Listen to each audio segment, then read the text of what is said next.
Alors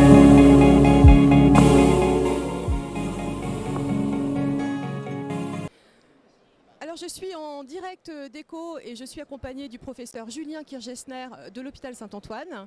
Vous avez présenté hier une étude que vous avez réalisée sur le surrisque d'avoir une maladie inflammatoire autre que la maladie de Crohn. Expliquez-nous votre étude.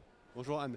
Donc ce qu'on a fait comme étude, c'est on s'est posé la question de savoir est-ce que le fait d'être traité avec soit un anti-TNF, soit l'ustekinumab, est-ce que ça augmente le risque de développer une deuxième maladie inflammatoire quand on a déjà une MICI? Parce qu'on sait que le fait d'avoir une MICI augmente le risque de développer une deuxième maladie inflammatoire comparée à la population générale.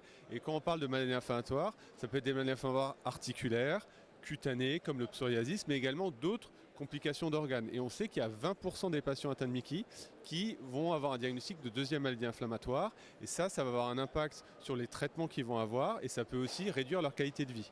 Et aujourd'hui, on n'avait aucune donnée pour savoir si, quand on donne un traitement pour la MICI, est-ce que ça peut réduire ou augmenter le risque de développer une deuxième maladie inflammatoire?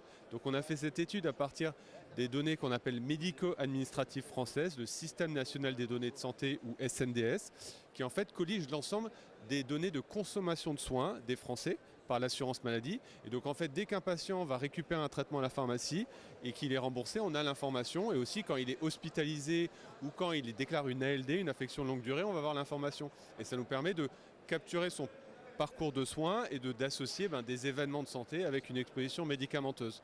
Et donc dans cette étude, on a inclus des patients qui avaient eu un premier anti-TNF et soit qui passaient à un deuxième anti-TNF ou à l'ustekinumab. Dans la maladie de Crohn, on a inclus à peu près 15 000 patients.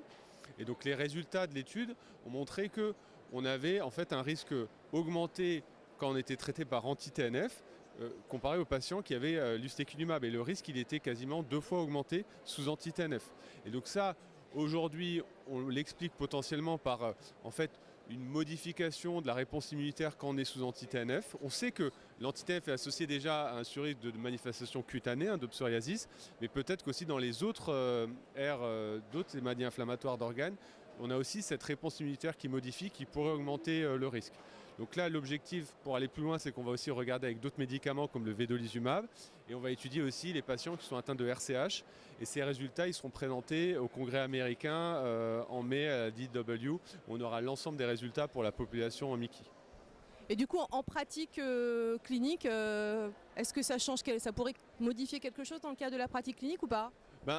Il faut qu'on essaye d'aller un peu plus loin pour identifier les patients les plus à risque, parce que là c'est l'ensemble de la population et donc on va faire des analyses complémentaires pour voir est-ce qu'il n'y a pas des patients qui sont vraiment les plus à risque et pour lesquels, oui, dans ces cas-là, ça vaudrait encore plus le coup de se dire, oui, peut-être à la place d'un deuxième anti-TNF, donner un autre traitement, l'ustekinumab par exemple. Donc, mais il faut qu'on aille un peu plus loin dans l'analyse des résultats pour confirmer ça.